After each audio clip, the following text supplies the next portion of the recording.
Hello Taurus, and welcome to your November 2022 video.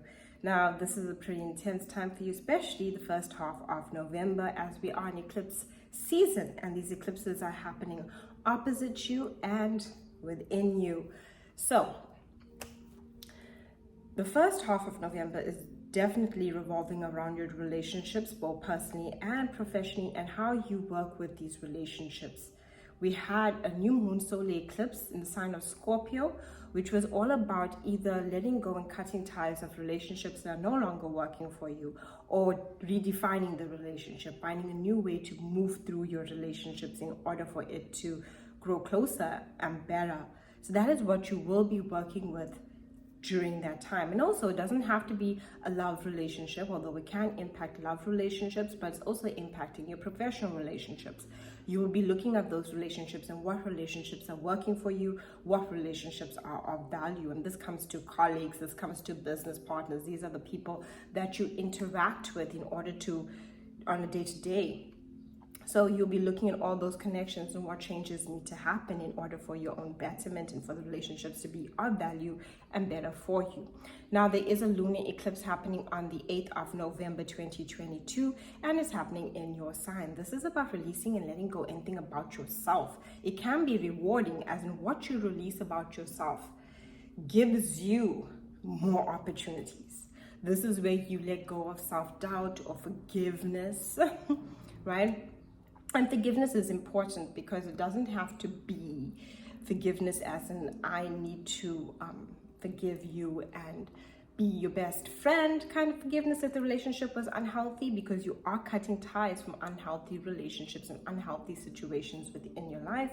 But you are also reestablishing the forgiveness as in I forgive that situation so it no longer has power over me. That's what forgiveness is. Forgiveness is about not forgetting what has happened. It doesn't excuse someone's behavior, but it is important to let it go so that you can move forward and welcome your opportunities. Because when we have resentment within us, it closes us off from the things we can do. It holds us down. We feel tired through our day-to-day movements and what we want to accomplish, and we move slower, right? That's the energy of it. So this is about letting go in order for you. And it's also about self-forgiveness, because this lunar eclipse is happening in your sign. It's about forgiving yourself for not being too hard on yourself, and Tauruses can be extremely hard on themselves when it comes to things they've done, or not only just on others, but just on themselves.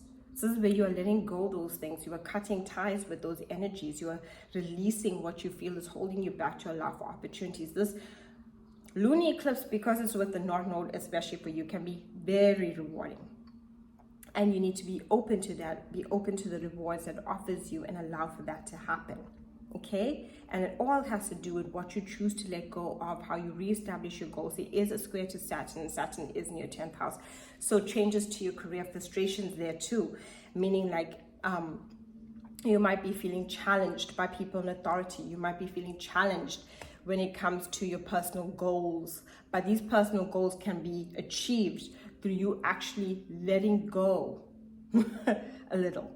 Let go of the control, right? And see what it unfolds and what comes to you. Uranus is with this eclipse, so it can bring unexpected gifts to you, this lunar eclipse. Now, as we move forward from the 15th, Venus moves into Sagittarius, 17th, Mercury, Sun on the 22nd, and a new moon also, right? And these energies will be happening in your 8th house. This has to do with your finances. This has to do with investments, energies you've been working towards. So anything you've been investing in, you can receive rewards for it. Any energies that you, when it comes to relationships too, the energy that you put in, you will actually see how it's rewarding you in some way, growing closer, the bonds are getting deeper, but you have to be able to open up and share yourself, especially because the 8th house is about where we become more intimate. This also is intimacy, vulnerability, connecting to others in a more profound way. It can be very revealing to you. This time also allows you to research. This also allows you to see how you're feeling, how others are feeling. It's a very transformative time for you, especially with that 8th house energy. It has to do with your finances and investments that you make, taxes, payouts, all of those things. but also the energy, the investments you make when it comes to your energy and what you're working towards. It's a great time for spiritual aspects. Manifestation will be very profound during this time. Now, what is also important on the 23rd with that new moon that's happening in your 8th house, we have Jupiter going direct, and Jupiter will be going direct in your 11th house, where you all of a sudden feel inspired. You feel inspired about the opportunities that can come to you. You feel inspired about your long-term future goals. You're willing to collaborate. Opportunities can come to you through your collaborations with others, the people that you are around, your different social circles. This is where you can even want to connect to friends, where you want to connect to work colleagues, where you want to team up. That's the energy of it, and that's where the opportunities come to you. Mars will be retrograde, and it will be retrograde in your 2nd house, and the 2nd house has to do with your earned income and finances. So you do not want things you shouldn't do with Mars retrograde in the 2nd house. No impulse spending, right? Because it will just not work out for you with the Mars retrograde. Mars retrograde, do not do that. Do not impulse spend. Do not take on too many different things that you're spending on at once. Be very precise. Take it slow. Slow down with Mars when it comes to your finances and what you're taking care of financially.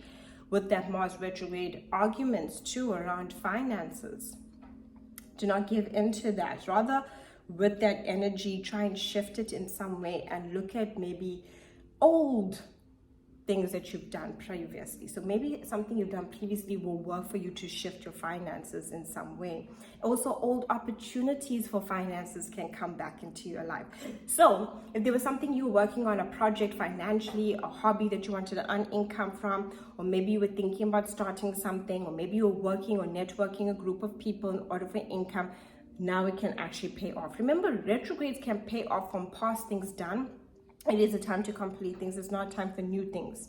And with that Mars retrograde in the 2nd house, it's also changing and shifting your action that you take towards your money, and also developing a sense of value when it comes to your finances. And what you actually spending your money on is important when it comes to finances.